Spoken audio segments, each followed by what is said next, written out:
দেখো কাণ্ড! এই তুমি কোথায় গেলে গো? হ্যাঁ, তোমায় মাছ আনতে বলেছি বলে সকাল সকাল এই তুমি ছোট ছোট মোড়া মাছগুলোকে নিয়ে এসে হাজির করেছো।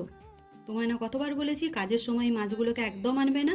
কত ঝামেলায় জানো, কাটো বাছো ধো সবই তো আমায় করতে হবে। আবার আরছি কি, আলু আর পেঁয়াজকলি দিয়ে ঝাল ঝাল করে পোস্ত করে দাও। ঠিক আছে, যাও করে দিচ্ছি। আর তোমরাও রেসিপিটা একটু ভালো করে দেখে নাও।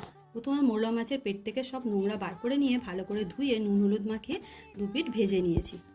এরপর পেঁয়াজ কলি আর আলুটাকেও নুন হলুদ দিয়ে আলাদা আলাদা করে ভেজে সিদ্ধ করে নিতে হবে।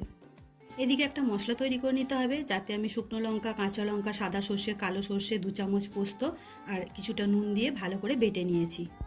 পেঁয়াজ কলি আলুটা সিদ্ধ হয়ে গেলে নামিয়ে নেব।